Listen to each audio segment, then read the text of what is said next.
አይናችሁን የተሸፈነበትን ጨርቅ አውልቁ። ይቺ አሊሰን ትባላለች። ከነዚህ ሶስት እንግዳ ሰዎች መካከል ካንዱ ጋር ለ30 ቀናት በሰንሰለት ተይዛ ከቆየች በትክክል $250,000 አሸናፊ ትሆናለች። ነገር ግን ከባዱ ነገር የምትታሰርበትን ሰው የምትመርጠው በማንነቱ ሳይሆን በውጫዊ ገጽታና በመልኩ ብቻ ነው።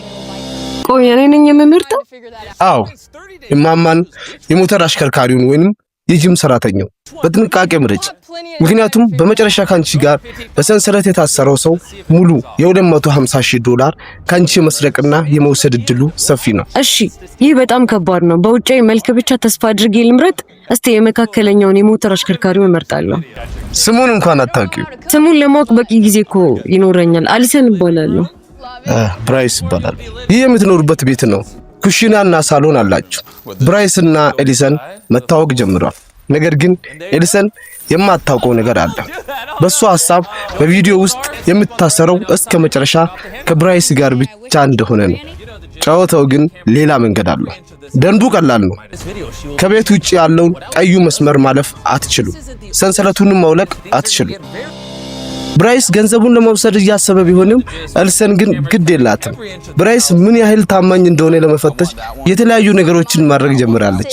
ነገር ግን በአምስተኛው ቀን ሁሉንም ነገር እንለውጠዋለን። በአምስተኛው ቀን ትልቅ ሰርፕራይዝ እንዳለ ነግሬያቸው ነበር። ኖላን አዲሶቹን ተወዳዳሪዎችን አውጣቸው። የኮሌጇ ስካይለር ነፍሰ ጡሯ ናት እና ጠበቃ አሊሰን በየ5 ቀኑ ከአዲስ እንግዳ ሰው ጋር በሰንሰለት ትታሰሪያለሽ።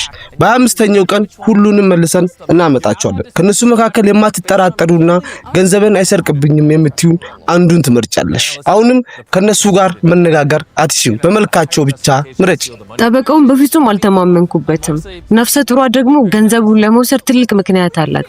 ስለዚህ የኮሌጇን ስካይለር እመርጣለሁ። ስካይለር ጋር የነበራቸው ግንኙነት ወዲያውኑ በጣም የተለየና የሴቶች አየር ወይንም ገርልስ ታይም ያለው ሆነ። ስፓ አደረጉ፣ ተጫወቱ፣ ስለ ህይወታቸው ማውራት ጀምረዋል።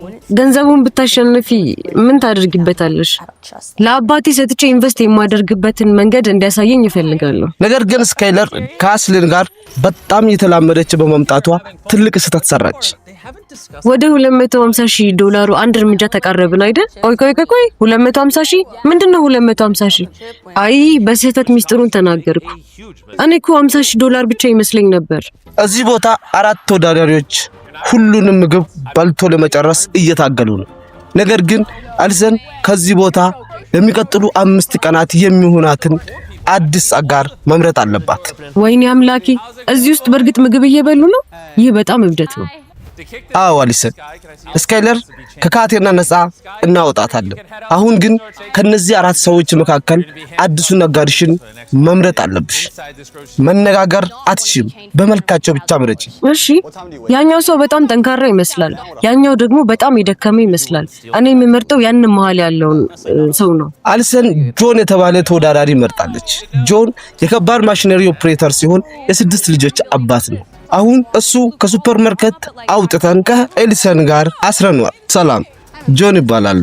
አታስቢ፣ እኔ በፍጹም አልሰርቅብሽም። ይህ ለቤተሰቤና ለልጆቼ የሚሆን ገንዘብ ነው። በጣም ደስ ይላል። እኔ ደግሞ አባቴ ዲሜንሺያ ስለያዛቸው ይህንን ገንዘብ ለሱ መስጠት ፈልጊያለሁ። ሁለቱም በፍጥነት ተቀራረቡ። ነገር ግን በሱፐርማርኬት ውስጥ ምግብ ማብሰል ሲጀምሩ ነገሮቹ ትንሽ መበላሸት ጀመሩ። የጎመን አበባ ጭማቂ ሰርቼላችኋለሁ፣ ጠጡት። አይ ረሂ በጭራሽ አይጣፍጥም። የ5ቱ ቀን ገደብ አልቋል። ጆን ነፃ የሚወጣበት ቀን ደረሰ። ጆን እውነተኛና ታማኝ ሰው መሆኑን አስመስክሯል። አሁን ግን ለኤሊሰን 3 አዳዲስ ሰዎችን እናቀርብላታለን። ጆን የ5 ቀን ቆይታ አብቅቷል።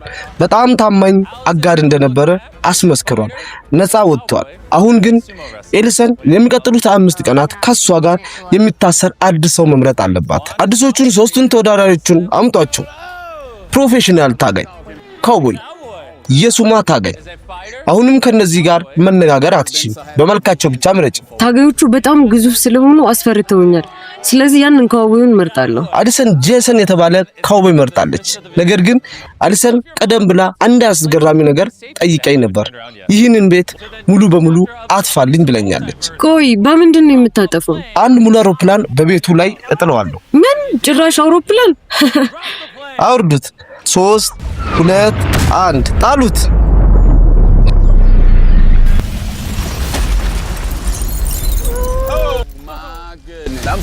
thing I've ever heard. Your house is now destroyed.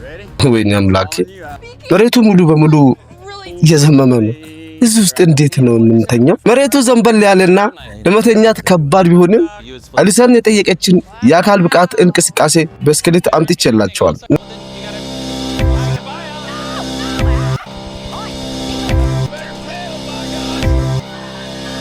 ነገር ግን ጄሰን ገንዘቡን ከተካፈሉ በኋላ ስለሚያደርገው ነገር ያሳየው መምታት በኤሊሰን ዘንድ ትልቅ ጥርጣሬ ፈጥሯል። ኤሊሰንና ካውቦይ ጄሰን የተሰበረው አውሮፕላን ውስጥ ቀኖቻቸውን እያሳለፉ ነው።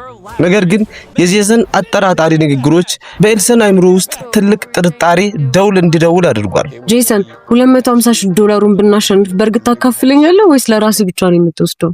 እንግዲህ እሱን ያኔ የምናየው ይሆናል። ገንዘብ እኮ ሰዎች ባህሪ ይለውጣል። ገና አታውቅም። ይህ መልስ በፍጹም አልተመቸኝም። ከጀርባዬ ልትወጋኝ እንደምትችል እያሰብኩ ነው። የሁለቱ ጥረት እየጨመረ ባለበት ሰዓት የ5 ቀኑ ገደብ ተጠናቀቀ። አሁን የ15ኛው ቀን ትልቁ ለውጥ ደርሷል። ጄሰን ከካቴናው ነፃ አውጥተናል። አዲሶቹን 3ቱን ተወዳዳሪዎቹን አምጧቸው። የሳንታ ክሎስ አለባበስ የለበሰ ሰው፣ ፕሮፌሽናል ቦክሰኛና የጂም አሰልጣኝ። አሁንም ደንቡ አልተቀየረም። መነጋገር አትችልም። በመልካቸው ብቻ ምርጭ። ቦክሰኛው በጣም አደገኛ ይመስላል። ሳንታ ደግሞ ለልጆች ስጦታ የሚሰጥ ስለሆነ ታማኝ ይሆናል ብዬ አስባለሁ። ስለዚህ ሳንታን እመርጣለሁ። ኤሊሰን ሳርታን መረጠች። አሁን ከሳንታ ጋር በመሆን የሚቀጥለውን 5 ቀናት የሚቆዩበትን አዲስና አስደናቂ አካባቢ አዘጋጅተናል። ኤሊሰን ሳንታ ክላውስን ወይንም ማርክን መርጣለች። ነገር ግን ለሚቀጥሉ 5 ቀናት የሚኖሩበት ቦታ ተራ ቦታ አይደለም። ሙሉ በሙሉ በበረዶ የተሸፈኑ ቅዝቃዜ ያለበት አዲስ ፈተና አዘጋጅተንላቸዋል። አምላኬ ሆይ እዚህ ውስጥ በጣም ይበርዳል። ሳንታ በእርግጥ እውነተኛ ሳንታ መስለሃል። አታስቢ ኤሊሰን፣ ሳንታ ለሰዎች ደስታ እንጂ ክህደት አይሰጥም። ይህንን ገንዘብ ለቤተሰቤና ለበጎ አድራጎት መዋል ነው የምፈልገው። በእነዚህ ቀናት ውስጥ ኤሊሰንና ማርክ በቅዝቃዜው እየታገሉ በጣም ተቀራረቡ። ሳንታ እውነተኛ ደግ ሰው መሆኑን አሳያት። ነገር ግን ጊዜው በፍጥነት ነጎደ። የ20ኛው ቀን ትልቁ ፈተና ደረሰ። ሳንታ በጣም ጥሩ ጊዜ ነበረን። አሁን ግን ኤሊሰን የመጨረሻውን አጋሮን የምትመርጥበት ጊዜ ነው። ኖላን አዲሶቹን ተወዳዳሪዎችን አውጣቸው። ኤሊሰን ይህ የመጨረሻው የ5 ቀን አጋሪሽ ነው። ቦዲ ቢልደር የመጀመሪያው ቀን አጋሪሽ ብራይስና የተዋጣለት ነጋዴ። አሁንም መናገር አትችልም። በጥንቃቄ ምረጭ። ቆይ ብራይስ ተመልሶ መጥቷል? በመጀመሪያው ቀን ከሱ ጋር የነበረን ጊዜ ጥሩ ነበረ። ስለዚህ እንደገና ብራይስን መርጣለሁ። ኤሊሰን እንደገና ብራይስን መረጠች። ነገር ግን ብራይስ ለመጨረሻው የምርጫ ውሳኔ በልቡ ምን እያሰበ እንደሆነ ኤሊሰን ገና ታውቅም። ኤሊሰን በመጀመሪያ ቀን ከሷ ጋር የነበረውን ብራይስን እንደገና መርጠዋለች። አሁን ለሚቀጥሉት 5 ቀናት የመጨረሻውን ዙር አብሮ ያሳልፉ። ነገር ግን ብራይስ አሁን ሙሉ በሙሉ የተቀየረ ሰው ይመስላል። ብራይስ ተመልሰ በመምጣት በጣም ደስ ብሎኛል። በመጀመሪያዎቹ ቀናት ያሳለፍነው ጊዜ ጥሩ ነበር። ስለዚህ የመጨረሻውንም አብረን እንጨርሰዋለን ብዬ አሰብኩ። አዎ ኤሊሰን፣ እኔም ተመልሼ በመምጣቴ ደስ ብሎኛል። እስከ መጨረሻው አብረን የምንቆይ ይመስለኛል። ነገር ግን ኤሊሰን የማታውቀው ነገር ቢኖር ብራይስ ካሜራው ከሌላ አቅጣጫ ሲቀርበው ምስጢራዊ አጠራጣሪ እንቅስቃሴዎችን ማሳየት መጀመሩ ነው። የሁለቱ ግንኙነት ከበፊቱ ይልቅ ውጥረት የሞላበት ሆነ። ብራይስ የሆነ የተቀየረ ነገር ያለ ይመስለኛል። እንደ በፊቱ አትጫወትም። የሆነ የምትደብቀኝ ነገር አለ? ኧረ ምንም የለም ኤሊሰን፣ ትኩረት ያለው ጨዋታው ላይና ገንዘቡ ላይ ነው። ያ ነው ዋናው ነገር። ቀኖቹ በፍጥነት ነጎዱ። የ25ኛው ቀን የመጨረሻ ገደብ ደረሰ። አሁን 30 ቀናት ሙሉ በሙሉ ተጠናቋል። ኤሊሰን ሁሉንም ቀናቶችን ጨርሳለች። ነገር ግን አሁን ትልቁና አስፈሪው የምርጫ ሰዓት ደርሷል። ኤሊሰን እንኳን ደስ አለሽ፣ 30 ቀናትን ሙሉ አጠናቀሻል። አሁን ግን በእጆችሽ ውስጥ 4 የቀድሞ አጋሮችሽ አሉ። ስካይለር፣ ጆን፣ ጄሰን፣ ሳንታ ማርክና ብራይስ። ከነዚህ ውስጥ አንዱን በመምረጥ ወደ መጨረሻው የገንዘብ ክፍፍሉ ውሳኔ መሄድ አለብሽ። 30 ቀናት አልፏል። ኤሊሰን አሁን ከእያንዳንዱ ዙር አጋሮቿ ጋር ያሳለፈችውን ጊዜ እያሰበች ነው። ነገር ግን የመጨረሻው ሰው ከመምረጧ በፊት እያንዳንዱን አጋር በድብቅ ምን እንደመረጠ፣ ገንዘብ መካፈል ወይስ መስረቅ የሚለው ቃላቶችን የታሸገበትን ሳጥን መመርመር አለባት። ኤሊሰን አምስቱ አጋሮችሽ ከፊት ለፊትሽ ቆመዋል። እያንዳንዳቸው በካሜራ ፊት ውሳኔያቸውን ቀርቶ በሳጥን ውስጥ ተቀምጧል። አሁን እያንዳንዳቸው ፊት ለፊት እያየሽ መጠየቅ ትችያለሽ። ይህ በጣም ከባድ ነው። እስቲ ከመጀመሪያው ልጀምር። ስካይለር እውነቱን ንገሪኝ፣ ገንዘቡ ልትሰርቂብኝ አቅደሽ ነበር? ኤሊሰን እኛ አብረን ስፓ አድርገናል፣ ስለ ህይወታችን አውርተናል። እኔ በጭራሽ አልሰርቅብሽም፣ ገንዘቡን አብረን እንካፈላለን። ጆን አንተስ? ኤሊሰን እኔ ልጆችንና ለቤተሰብ ስል ነው የመጣሁት። አብረን በሱፐርማርኬት ያሳለፍናቸው ጊዜ አስቢ። ለኔ ያ ይበቃኛል። አንቺን ለመጉዳት አላሰብኩም። ኤሊሰን ወደ ካውቦይ ጄሰንና ወደ ሳንታ ማርክ ዞረች። ነገር ግን የጄሰን አጠራጣሪ ፈገግታ የበለጠ ግራ አጋባት። እንግዲህ ኤሊሰን ካሜራ ሁሉ ጊዜ ተመልሶ ይመጣል። በካሜራ ፊት የገባውልሽን ቃል አከብራለሁ፣ ግን ውሳኔው አንቺ ነው። ብራይስ በመጨረሻዎቹ ቀናት በጣም የተቀየርክብኝ ይመስለኛል። ምን እንደመረጥክ እርግጠኛ መሆን አልቻልኩም። ኤሊሰን እኔ ከመጀመሪያ ቀን ጀምሮ አብሬሽ ነበርኩ። እመኚኝ፣ ትክክለኛ ውሳኔ ታደርጊያለሽ። ውጥረቱ ከፍተኛ ደረጃ ላይ ደርሷል። ኤሊሰን አሁን ሁለት ሰዎችን ከጨዋታ መውጣት አለባት። የተኛዎቹን ታወጣለች። የመጨረሻውን ምርጫ ለማድረግ ሰኮንዶች ብቻ ቀርቷል። ውጥረቱ ከፍተኛ ደረጃ ላይ ነው። ኤሊሰን አሁንም ሁለት ሰዎችን ከጨዋታ መውጣት አለባት። የተኛዎቹን ታስወጣቸዋለች። የመጨረሻውን ምርጫ ለማድረግ ሰኮንዶች ብቻ ቀርቷል። ኤሊሰን አሁን ትልቅ ውሳኔ ላይ ደርሳለች። በልቧ ጆን ገንዘብ እንደማይሰርቃት ታምናለች። ነገር ግን ከዚህ በኋላ የምታደርገው ነገር ሁሉም ሰው እንዲገረም የሚያደርግ ይሆናል። የምመርጠው ውሳኔ ትክክል እንደሆነ ይሰማኛል። ጆንን መርጫለሁ። እንዴ አሊሰን፣ አይሆንም፣ በጭራሽ አይሆንም። በአይምሮሽ ጆን ገንዘብ አይሰርቅም ብለሽ እያሰብሽ ከጨዋታ ታስወጫለሽ? አዎ፣ ምክንያቱም ጆንና እኔ ቀደም ብለን ተነጋግረናል። እሱ ከዚህ በመውጣቱ ደስተኛ እንደሆነና ለሌሎች እድል መስጠት እንደሚፈልግ ነግሮኛል። ጆን ያደረገውን አይነት ትልቅ መስዋዕትነት የከፈለ ሰው አይቼ አላውቅም። እስቲ ውጤቱን እንክፈተው። ዋው! አረንጓዴ መብራት በራ። ጆን እውነተኛ ታማኝ ሰው ነበር።